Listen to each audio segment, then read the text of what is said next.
z nami. Rozumiem, że już mogę oficjalnie Super, rozpocząć. tak, rozpoczęliśmy nagrywanie, rozpoczęliśmy też transmisję na Facebooku. Dzień dobry Państwu, to już teraz tak oficjalnie. Witamy serdecznie Państwa na drugim webinarze w ramach kursu e-learningowego, który też jest pierwszą częścią z takiej części edukacyjnej w ramach realizowanego projektu przez naszą Fundację Szkoła, przyjazna klimatowi. Dzisiejszy webinar prowadzi Państwa w praktyki edukacyjne z Oslo, które są realizowane, i o tych praktykach opowie nasza gościni Kirsten Paaby, która mam nadzieję, że w pewnym momencie też do nas dołączy tutaj na spotkanie.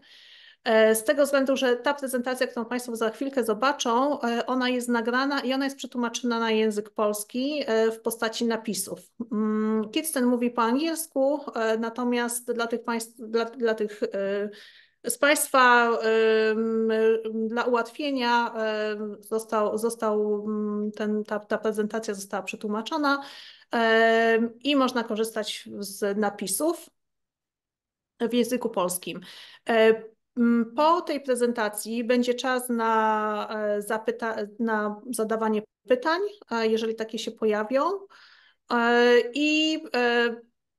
Tak, i mam nadzieję, że Kirsten też się pojawi, żeby na nie odpowiedzieć. Jeżeli tak się nie wydarzy, zawsze my przekażemy te pytania do Kirsten i ona już drogą mailową odpowie Państwu na te pytania, także tak czy inaczej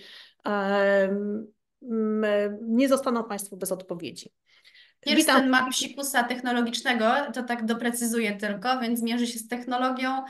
Dziś mamy jakiś najwyraźniej gorszy dzień technologiczny, ale postaramy się to rozwiązać w trakcie, kiedy Państwo będziecie oglądać webinar. Tak jak Agnieszka powiedziała, on został przetłumaczony, więc sama treść została przygotowana wcześniej, ale Kirsten będzie z nami dzisiaj, więc oglądajcie uważnie, tak żeby zadać jej pytania na żywo. Super. To w takim razie ja puszczam webinar, więc znowu technologicznie najpierw zatrzymam udostępnienie jednego ekranu. Pokażę Państwu za chwilę kolejny ekran. I tym razem mam nadzieję, że pójdzie mi to znacznie sprawniej. Mam nadzieję, że tak się wydarzy. Już sekundkę, udostępnij ekran. Tu mamy okno. I będę prosiła o informację, czy wszystko Państwo widzicie i czy słyszycie.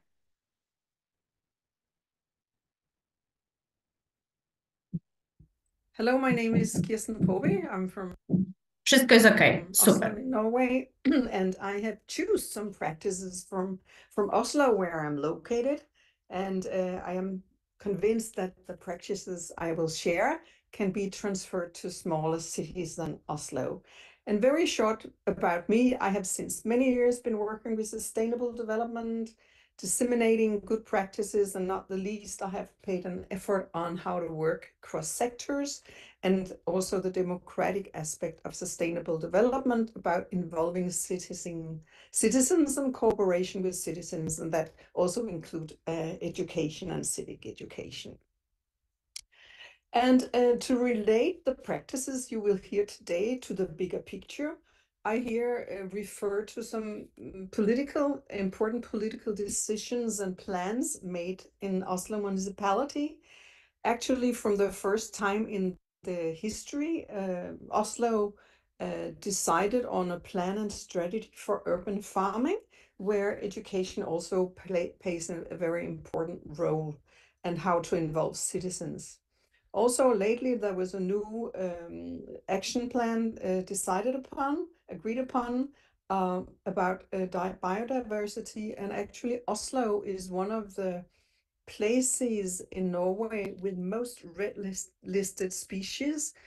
I mean, species that are under threat and need to be protected. And thirdly, we have the strategy for management of surface water. For example, a lot of new buildings are built in the way that they use water as a resource and also prevent surface water when we have heavy rains. And some schools are equipped with green roofs, and in some schools they also use this kind of the school built as a part of the education at the schools. But now to some of the practices. The first one is adapt a river. In 2019, Europe was Oslo was the European Green Capital, and we had an ambition climate plan. The reason why we were chosen was because of that. Oslo has climate accounting, but not the least, Oslo has been quite good at working cross sectors and disciplines, and the involvement of citizens, and not the least cooperate with NGOs that contribute to solutions, but also are watchdogs that are inspiring the municipality. And one of these NGOs, it's called the Oslo River Forum, has developed thoroughly educational programs, such as this Adapt a River program. It is a cross-disciplinary project, and the aim is to develop knowledge and commitment.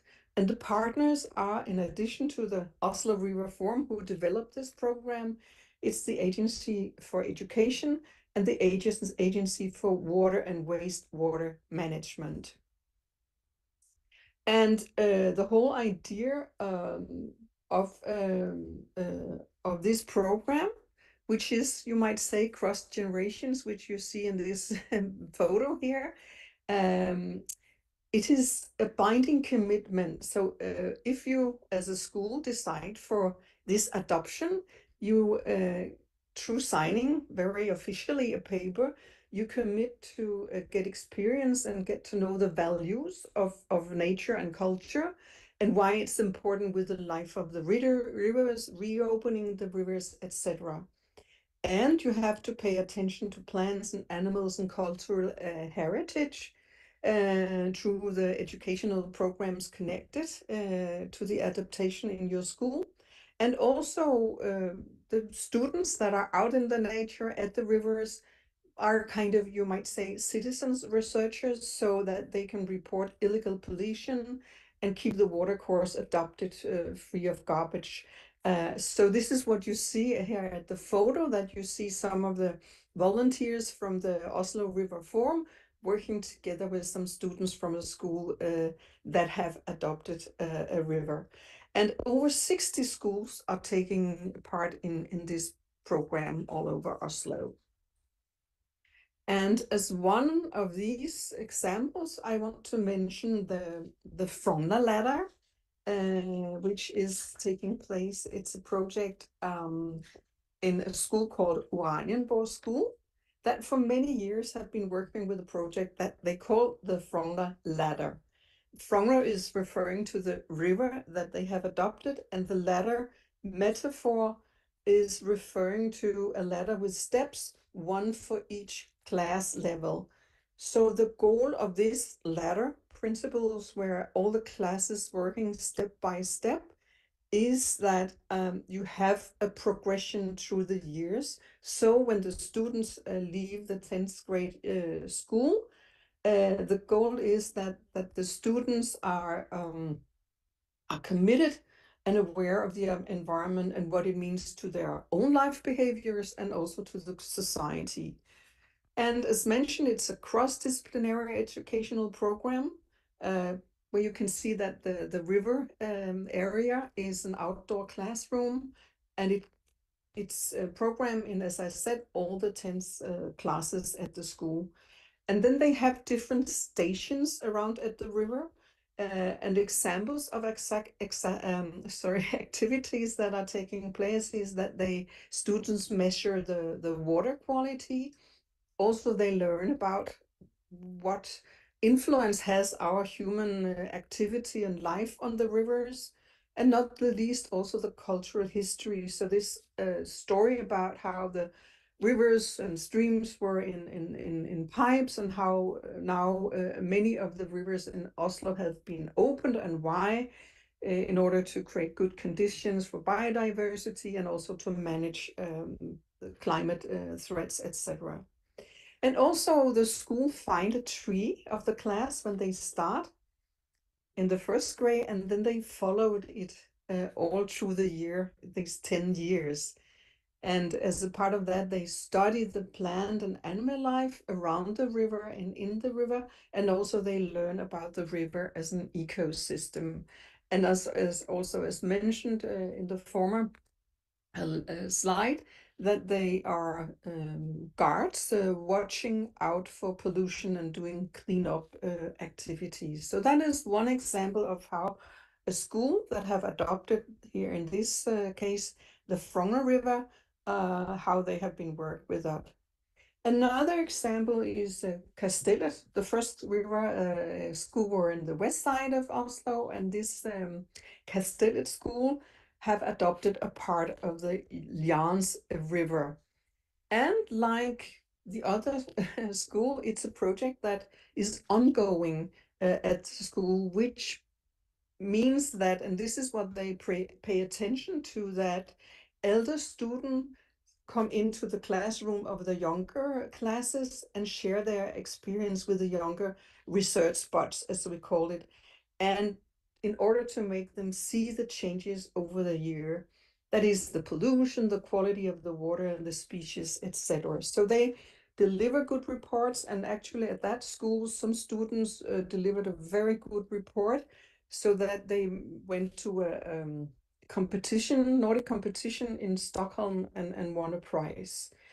And what does that mean in terms of knowledge and learning? And here I have some quotes from some of the students, where they, in this film that I have a little link to here from my screen picture here, they say it's much better to be at the place and see and touch better than in a photo in a book and just look out of the window. And they contribute as a kind of, as I said, citizens researchers. So what they observe is reported to, among other, the Oslo River Forum and the Agency for Water and Wastewater Services.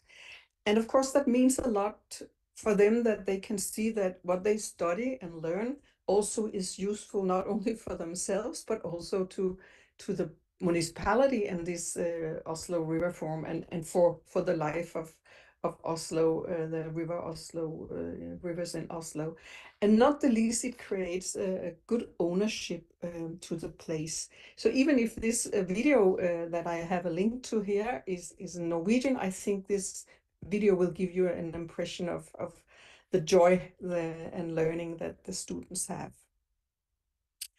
An example of another NGO that has been working very nice with Oslo and a lot of other cities in Norway is it's an organization called Let the Bumblebee Buzz. And I refer again to the political decisions that I initiated my presentation with, again, this about the biodiversity is very important. And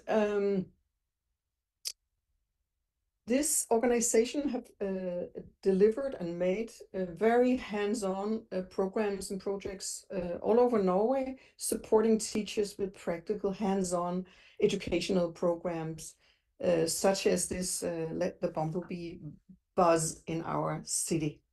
So in this program, they encourage cities and schools to create flower meadows, combine these in green corridors in order to offer food for the bees and other pollinating insects. And in addition to offer scientific information about the bees and why they are important in a popular and understandable language, they deliver recipes for activities you can do in your school as a part of different disciplines such as nature, science, mathematics, language, and creative disciplines. And as you will see here on the slide, the examples is you can make your own planter box with food for the bumblebees and other pollinating insects. You can do that in some of the practical activities in the school. And you can make a house for the bumblebees, and you can follow if they come and stay over. You can look at the queens and the different bees that hopefully will will move into your box. And not the least, you can be a bumblebee researcher so that you study and follow the bumblebees in the surroundings and at the boxes you might have made at your school. And they have bumblebee quizzes, etc. And here is a photo from a allotment garden in Oslo, Ellingsrud Allotment Garden, where they also made a creative activities and a theater performance about the importance and the beauty of the nature and the bumblebees.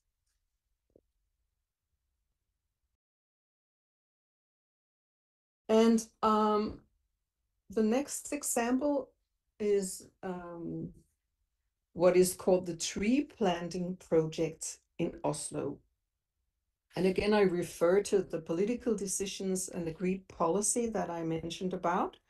And one of many measures and projects that combine these strategies is the tree planting project, which is a quite ambitious project.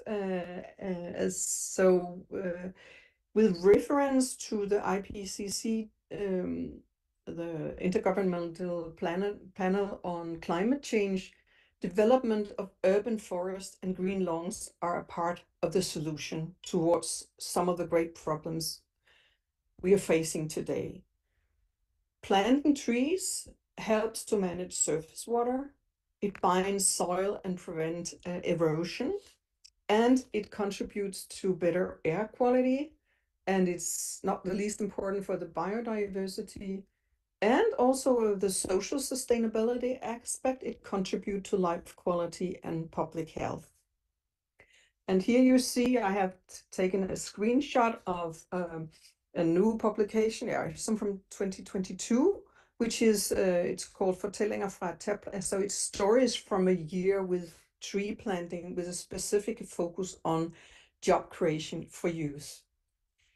So this project, the goal, and that's, as I said, it's ambitious, within 2030 is to plant 100,000 new trees, in addition also to take care of the already existing trees.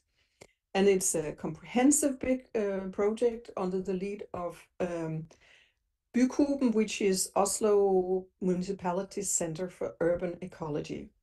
And they cooperate with all the 15 city districts in Oslo, private sector, different businesses in the districts, not the least citizens are very active, youth clubs and schools. And this is what you see here on the photo. It's one of the area in the Road Valley, I think, where grown-ups, kids, and some of the members of the Oslo Tree Project, you can see the green t-shirt, have been working on this ambitious goal to plant new trees.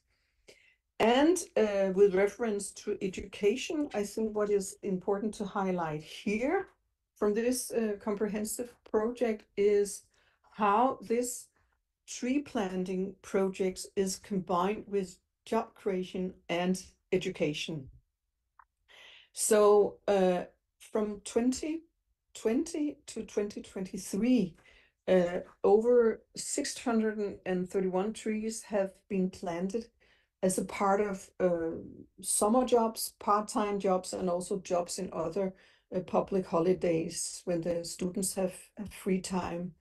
And it is in close cooperation with the city districts and the Labor and Welfare Administration, and not the least the local schools and the local youth clubs, and sometimes also citizens groups. So again, this importance of cross-sectoral cooperation cannot be underlined enough, because this is, I think, what gives the good results of the project. And it gives them motivation to learn. So this is some of the results reported. It has given an increased sense of mastery. The students report that they didn't think that they could get a job they think of job is important. What shall I do for the future? But through this tree planting project, some of the students said, wow, I got new ideas for what I can choose as a job. And not the least, it has strengthened the sense of community for the youth. And here you see again, it's they have these T-shirts and it says Oslo trees. And here you see photos from some of the many activities where youth and students have planted trees around in Oslo. So I really like this project. It also takes part in my local community where I am, and I'm a local activist and also planning to relate to this project to plant more trees in my community. And the last projects I want to highlight is the project I have been following since the beginning when it was initiated. And it's called Liv Laga, Liv between the importance of life. It's referred to some Icelandic saga literature, which refer to old Nordic mythology about the importance of life and life trees. And as I said, it's a project that has developed from apple juice to tree guards and a mobile planting crew. And this is also they also cooperate very closely with this Oslo tree project. In the beginning, the approach was what you might they themselves called ethical apple snake, where the initiative came from a youth club and a school where they were approaching often elderly people with gardens where the apples were not picked because they hadn't the capacity, and a lot of apples were not used. Of course, the birds could eat them, but it was a waste of good fruits.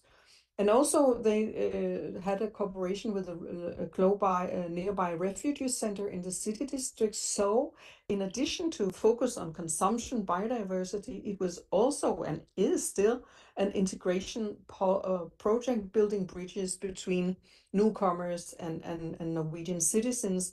And not the least, have been creating and still are creating community. And the activities is that they made apple juice from the apples picked. Artists have made posters for each year of the apple juice produced.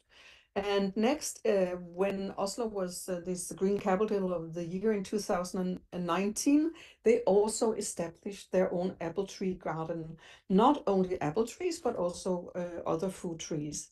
And over 110 trees have been planted by these youth following ecological principles. And they have also been working together with local schools to plant, and also as a part of educational projects at the local schools. And in a cooperation with a local business center in this city district, Stovner, in the Grorud Valley where the project started, they have now their own shop. It's called the Stovner Knowledge Garden, where you can buy apple juice and other products they have made. And not the least, you can get knowledge and training from the youth. And also as a part of the comprehensive Oslo tree planting project, they have developed a concept that they call the youth as tree guards. So, and the concept that this concept tree guard comprise conservation of the trees, knowledge, history, each other, a good community, and not the least which I think is of great importance in these times we are living in. It creates pride and faith in the future, because they are, as again, like the other students had said that I quoted before, it creates mastery. And for example, I'm a volunteer in a local community house where we have developed a little garden where with herbs and fruit bushes, and we want to grow after permacultural principles, but I'm not that very, I mean, I just learned from the beginning, and we can as a community approach these tree guards and ask them, hey, can you come and help us, and can you educate us in how to take care of the bushes and the fruit trees, and I think this is the opposite down. So they are our teachers, these youth. And as they say here in this photo from their Facebook's page, that we create youth power. And I think this is of great importance because the youth and the children, they are our future and we need to cooperate with them. So I hope you have got some inspiration from these practices from Norway, Oslo. I have been looking into the climate friendly project, what you have done since I was last time presenting, and I'm impressed what you have been doing. So good luck with your important work. Thank you.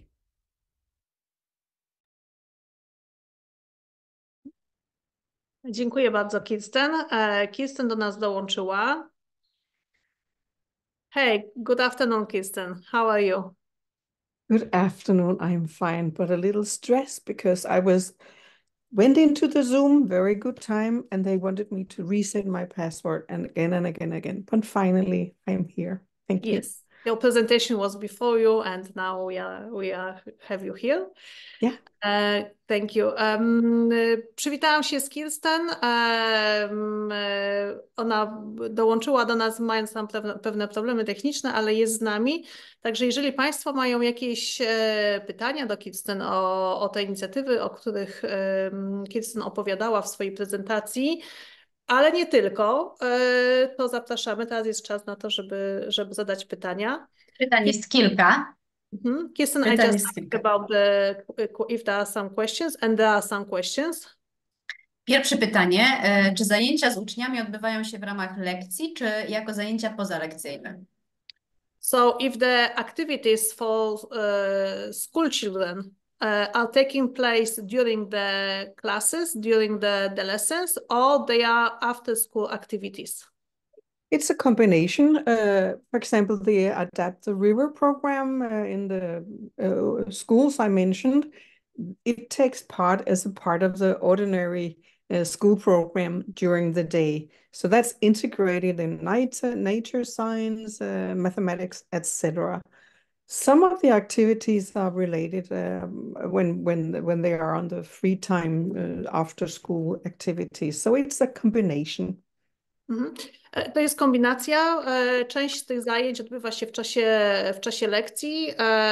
Czasami są to właśnie lekcje, oni to nazywają science, czyli takie nauki przyrodnicze, ale też matematyka, przyroda.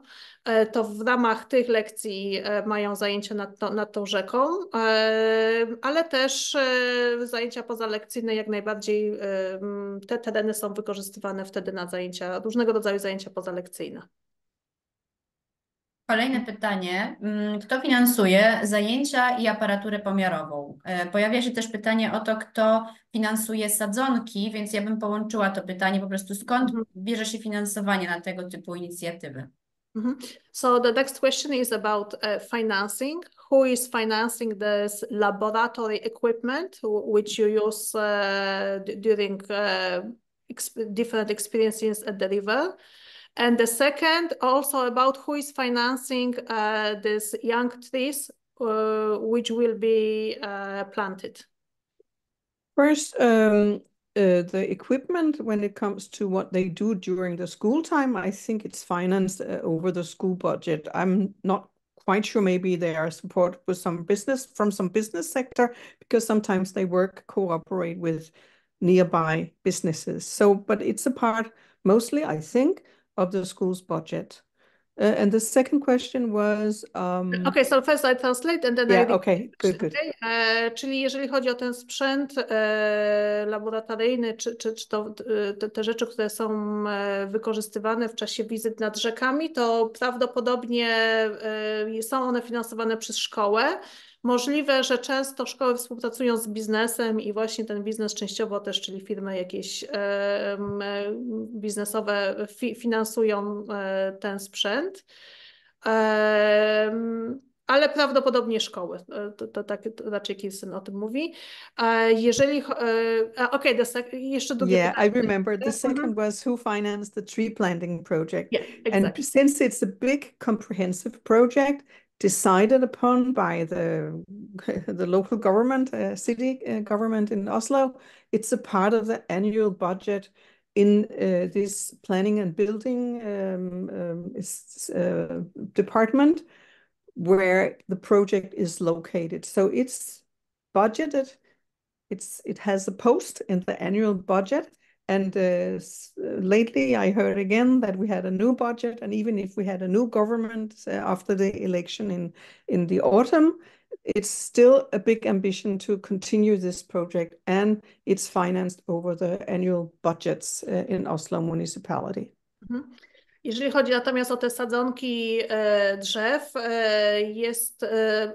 te sadzonki są uwzględniane w corocznym budżecie dla miasta Oslo, czyli są one sponsorowane przez lokalny samorząd i one są pod budżetem Wydziału Planowania i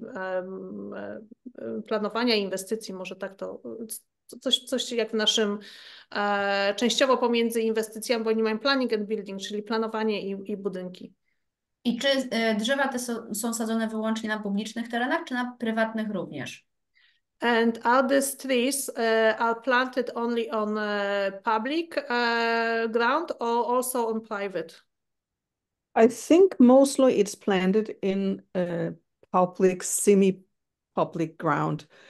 So mostly it's because they also, as a part of their plan for urban spaces, they are very much aware of parks and green areas as, you might say, public gardens, the people's gardens. So mostly I think it's on common ground and maybe on semi-private ground, but I'm not quite sure, but I think it's mostly on private ground. But maybe you can also public. I mean, mostly so mostly on public areas or semi-public private areas.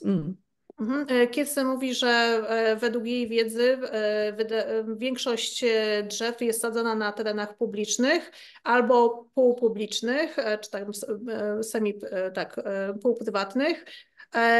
W związku z tym, że ten budżet jest właśnie w ramach tego wydziału realizowany planowania, oni dokładnie wiedzą, gdzie te drzewa mogą być posadzone i często są brane pod uwagę wtedy miejsca do sadzenia takie jak parki albo publiczne ogrody. I want to add, because I think that if you are what you say neighborhood community, a building block, and you have a garden in your building block, you can apply for green funding in your city district. And I think also connected to the tree planting project, you can get trees in your backyards, because it's again a part of the policy in order with the biodiversity, that we have green lawns both in public spaces, but maybe also, I think it is so, in the backyards of the different apartment houses. Też Kirsten sobie przypomniała, że w ramach tak zwanego Zielonego Funduszu osoby, które mają gdzieś miejsce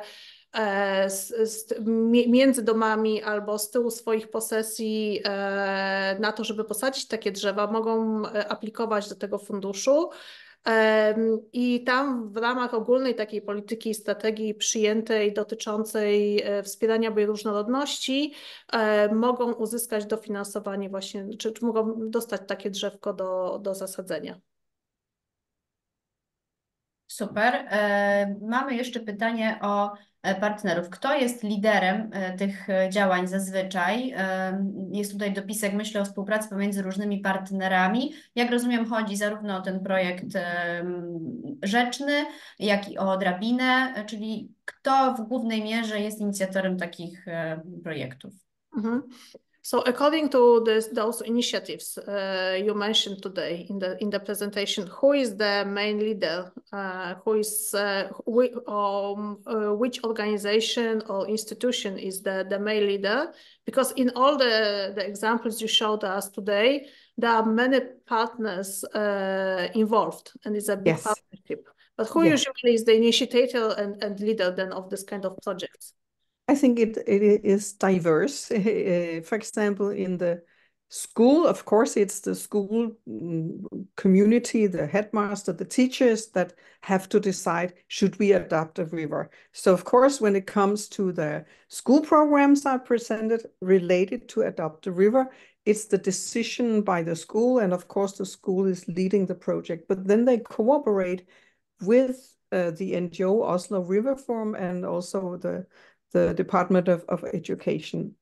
In terms of the Oslo trees, the leading partner there is, as I mentioned, Bykuben, which is Oslo Municipality Center for Urban Ecology. So they are in charge of with a project leader. So they are a leader, but again, they work very closely with city districts, schools, youth clubs, etc. So as I said in my presentation, the importance of this cooperation cross sectors and with the local communities, with the civil society, is a very big effort. And also I think it's the secret behind many of the successes you see, that you need this, we need to work together. Okay, więc z tymi partnerami jest tak, czy z liderami jest tak, że to różnie wygląda. Jeżeli chodzi o przykład tego projektu Zaadaptuj rzekę, to szkoła decyduje i szkolna społeczność o tym, czy chcą brać udział w tym programie, czy nie. Jeżeli tak, no to wtedy dyrekcja czy samorząd decydują się, ale oczywiście oni też wtedy współpracują z tą organizacją Oslo River Forum, czyli takie forum rzek Oslo i współpracują też z Wydziałem Edukacji. Natomiast jeżeli chodzi o ten drugi projekt, liderem jest Urząd Miasta Oslo i wydział czy jednostka, która się zajmuje urban ecology, czyli ekologią miasta, ekologią taką zabudowy. Ale oni są liderami tego projektu, natomiast Kirsten tutaj podkreślała bardzo mocno, że bardzo ważna jest współpraca i międzysektorowość przy tego typu projektach, więc oni również współpracują z przedstawicielami dzielnic, ze szkołami, angażują mocno czy prowadzą działania, żeby obywatele mogli być właśnie zaangażowani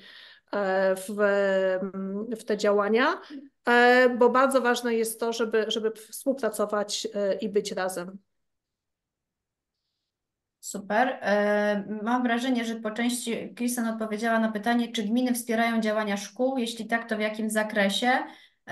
Bo z tego, co zrozumiałam, właśnie gmina w dużym stopniu jest zaangażowana w kształtowanie różnych projektów wspólnych.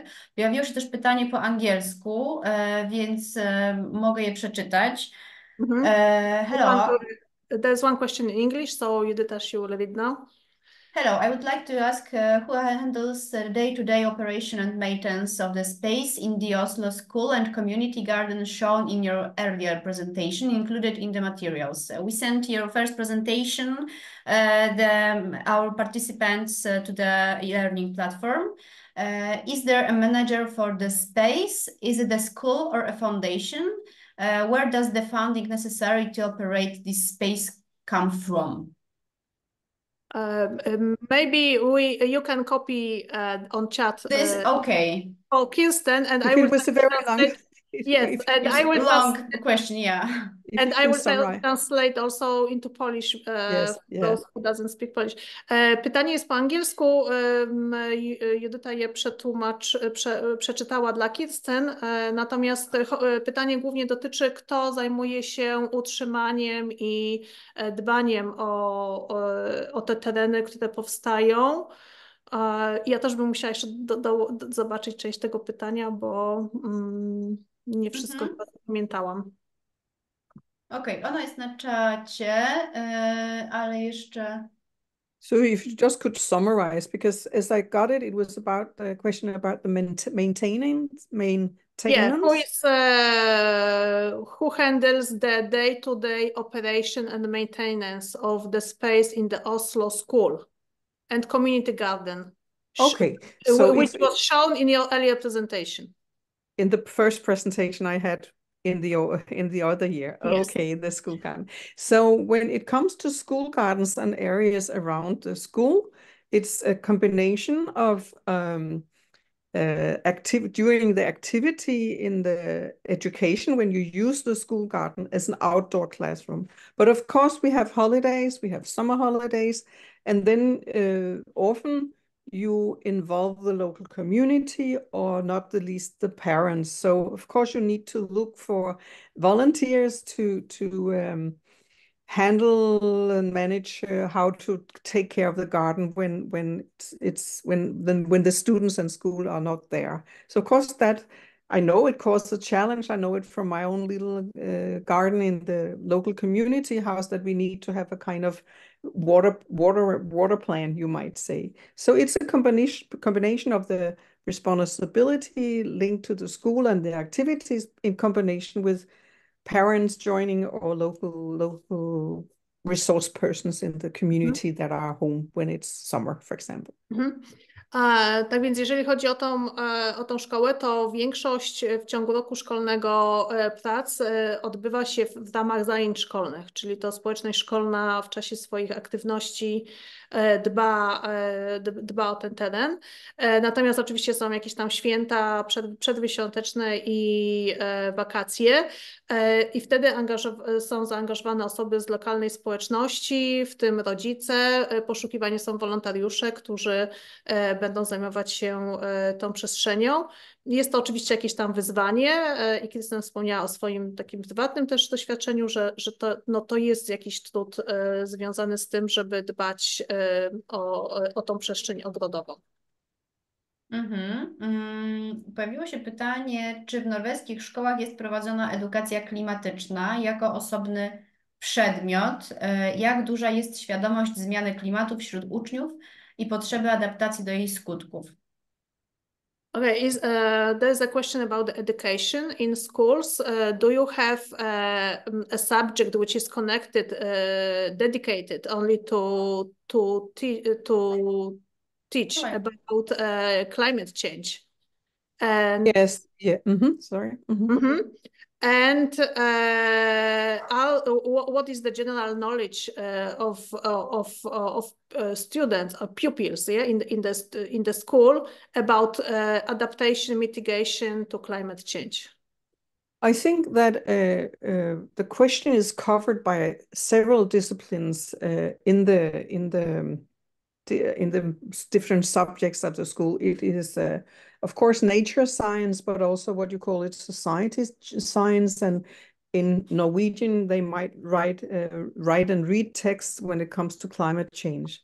And I think that during the last years, I think there is a growing awareness and knowledge about the climate changes and what problems it causes in our society.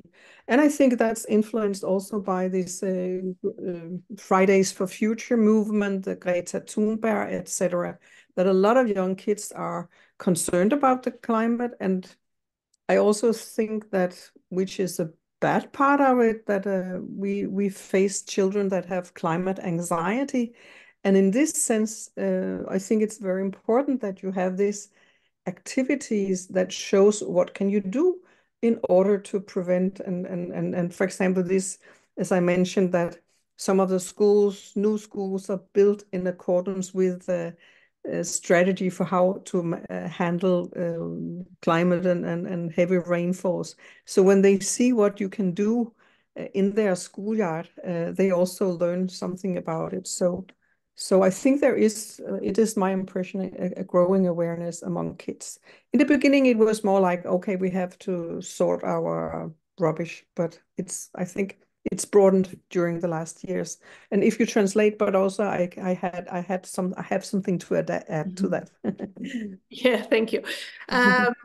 Tak, więc jeżeli chodzi o tą edukację klimatyczną, ona raczej jest zawarta w kilku przedmiotach. Jest to pewnie fizyka, przyroda, ale też takie społeczne przedmioty dotyczące społeczeństwa. I ogólnie Kirsten ma wrażenie, że ta świadomość rośnie i ona jest coraz większa. Oczywiście ten ruch młodzieży, który jest gdzieś tam aktywny, Fridays for Future, czyli piątki dla przyszłości. U nas to w Polsce to strajk klimatyczny, młodzieżowy strajk klimatyczny, który organizował różne działania i protesty. Oczywiście działalność Grety Thunberg. To też wiąże się z tym, że część dzieci przechodzi przez depresję klimatyczną, ale przez to, że różne działania są pokazywane, co można robić, jak się można adaptować do tych zmian klimatu, to Kirsten ma wrażenie, że to też pomaga właśnie w przeciwdziałaniu temu trendowi, który możemy zaobserwować właśnie, że część młodzieży przechodzi taką depresję klimatyczną. I to, że na przykład w szkołach są pokazywane, jak można gospodarować wodę deszczową, co robić w czasie deszczy nawalnych, to są przykłady, jakie działania adaptacyjne można zastosować i że te działania są robione. And I would also like to add, because I've been working in so many years with education for sustainable development, and luckily now we have, it was for a couple of years ago, a big national educational program which was called the Lift of Knowledge, which very much refer to these SDGs, you might know, the Sustainable Development Goals, and they are very much, they are kind of anchors for this new educational program that all schools have to follow. So as a teacher and as a school, you are obliged to teach in climate change, how to save water, public health, etc. Because this is the secret behind this.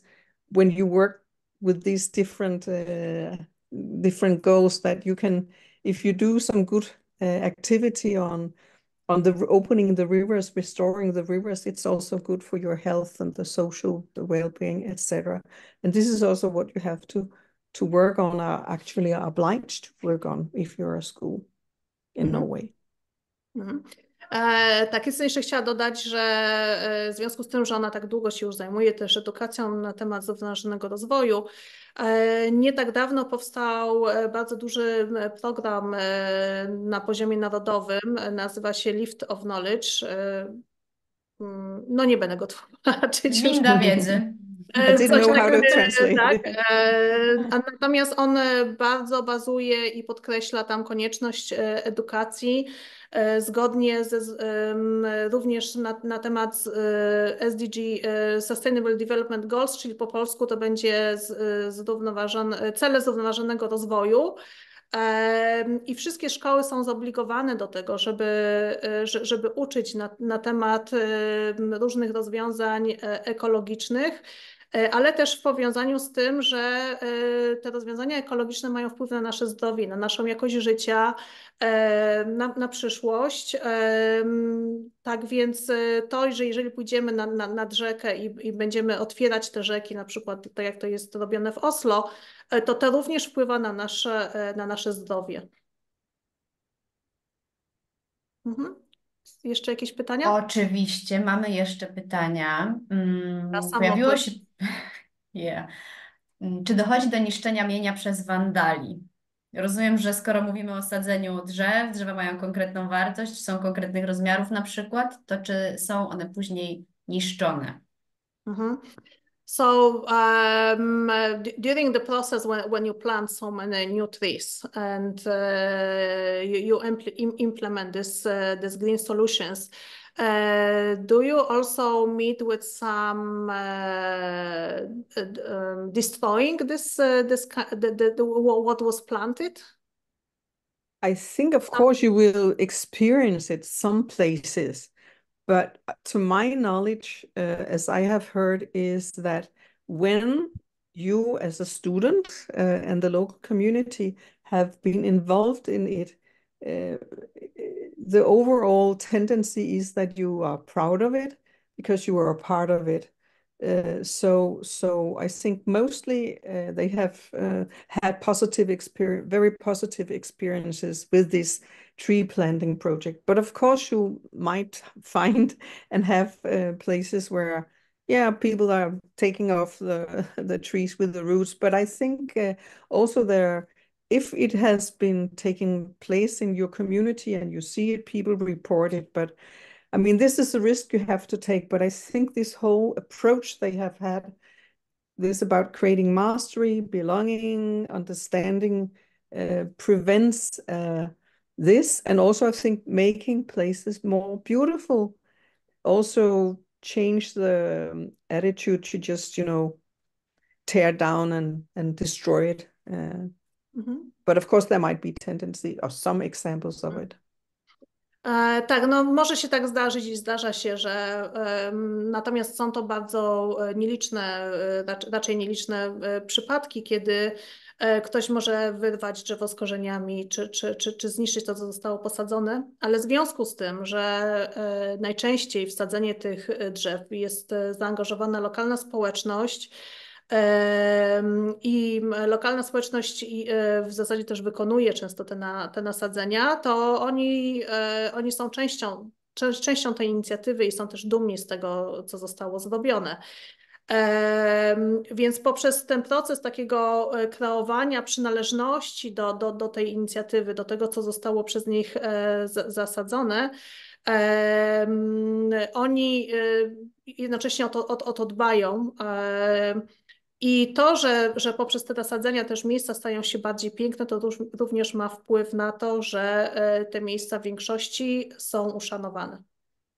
I can add in more broader sense that of course not all people agree in this tree planting. For example, if you plant trees where I used to park my car in my community, because there is a policy, have been a policy in Oslo that we want to take out the cars of the city in order to reduce to clean the air.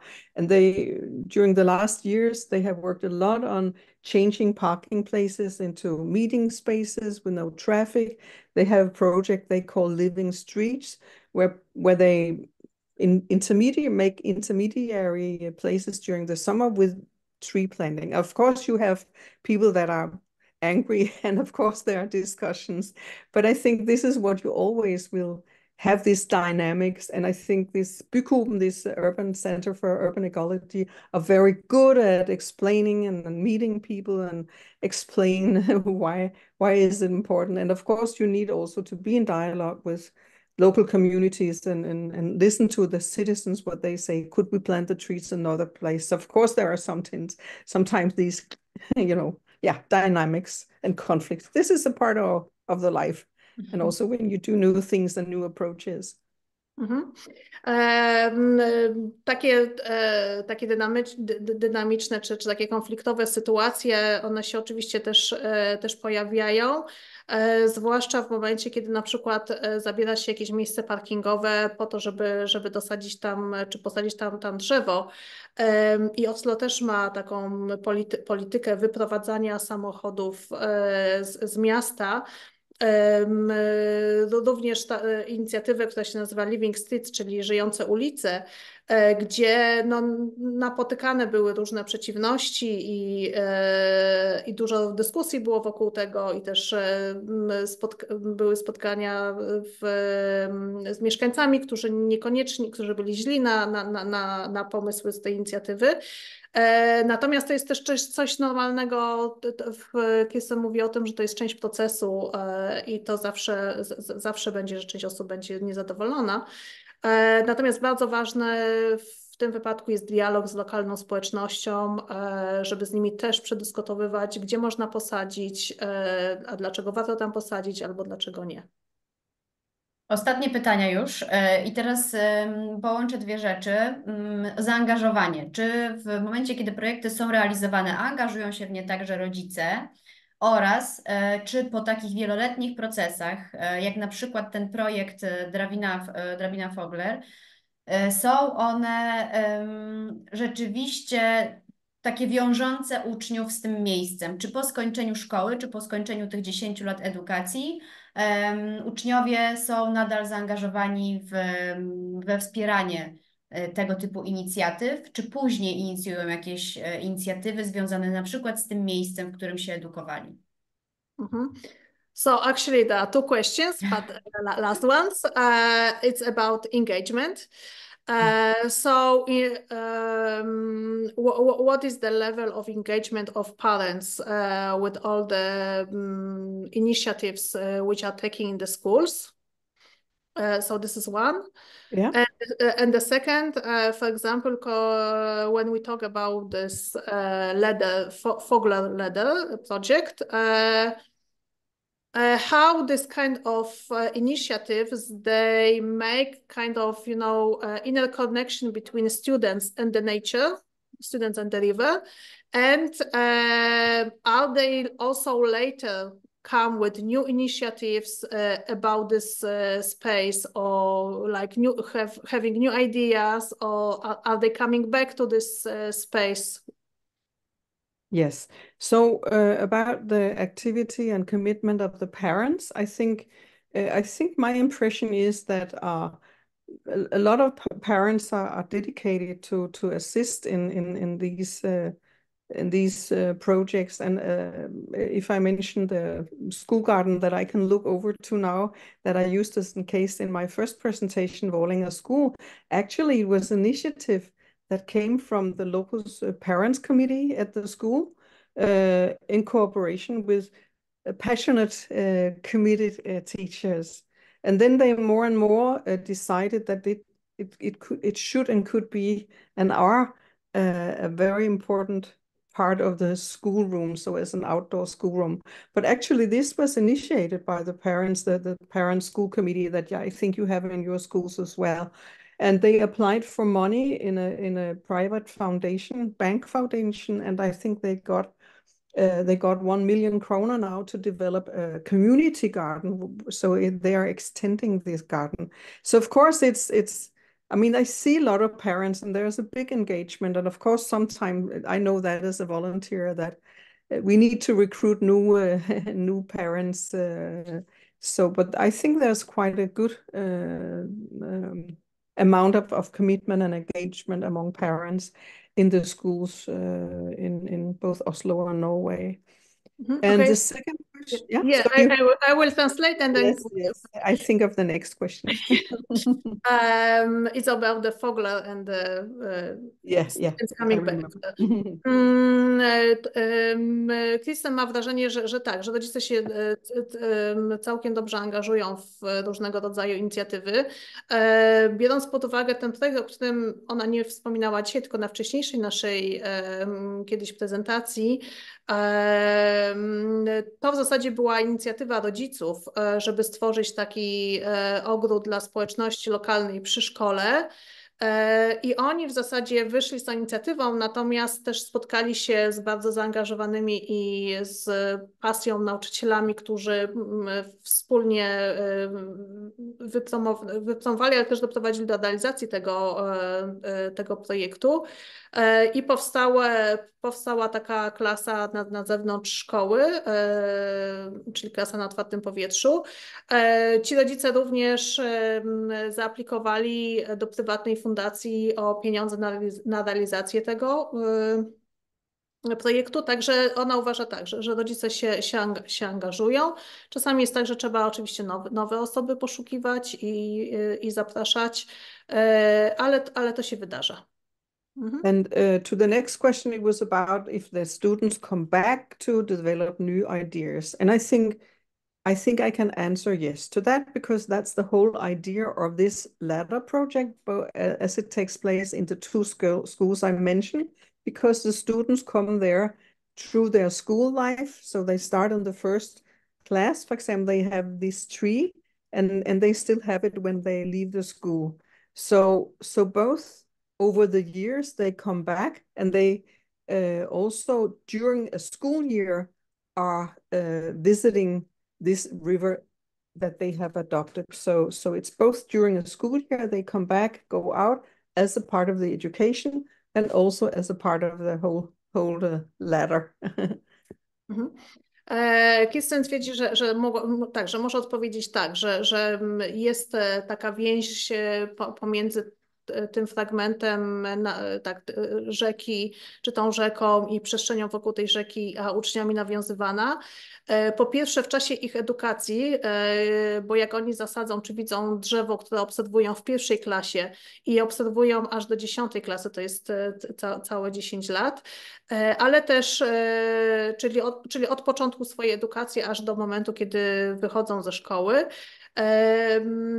I myśli, że także po skończeniu tej edukacji tak też powracają.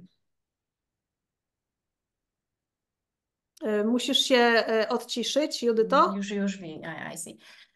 Pojawiają się zachwyty nad prezentacją pierwszą, jak i tą, którą mieliśmy teraz, ponieważ część naszych kursantów też obejrzała pierwszą prezentację Kirsten, którą robiliśmy jakiś czas temu i mamy dużo wymian pozytywnych, dobrych praktyk, które tutaj nasi uczestnicy piszą, natomiast nie ma już więcej pytań. So there is general many information, a lot of very positive feedback about both of your presentations, the one which was presented today and the previous one. And also there are some examples of Polish examples of this kind of initiatives. So the chat is really like live today, and with That's good, and I'm so happy that because this is what we need, efforts. And I'm, as I said, also at the end of my presentation, I've been following. Even I unfortunately not can read Polish, but I have been following the Facebook, and I'm amazed of what you have been doing. And also I talked to Judita. So we as communities, even if in Poland or in Norway, when we know that we together in each of our communities do some efforts, we reach this global goals, this agenda that we but we need, as I said, also faith in the future, and we need to know our own power. That's important, and that's an important part of education, right? Mhm. So good luck with all your important work. Kirsten bardzo się cieszy, że te dwie prezentacje mają taki pozytywny odbiór przez Państwa i podkreśla to, że to jest właśnie bardzo ważne, że mamy świadomość, że jeżeli działamy i mamy też taką społeczność wokół siebie zbudowaną, z którą możemy wdrażać różnego rodzaju inicjatywy, czy to w Norwegii, czy to w Polsce, to jest ważne, że jesteśmy razem, że się możemy tutaj wspierać, że możemy jednocześnie realizować właśnie te cele zrównoważonego rozwoju i skonfrontować się tak, z tą przyszłością, która nas czeka, a to robimy i dla siebie, i dla przyszłych pokoleń. Także Kirsten też życzy nam dużo szczęścia w realizacji i Państwa projektów, i naszego, który śledziła też na Facebooku. Wprawdzie mówi, że nie mówi po polsku, ale widziała, ile rzeczy już zostało zrobione i jak ten projekt się rozwinął.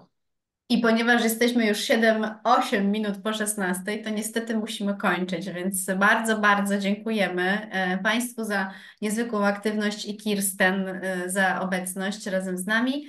Żegnamy się z Facebookiem i zapraszamy na kolejny webinar oczywiście. 8 marca. Tak? Dokładnie tak. Dzień Kobiet. Kirsten, thank you so much.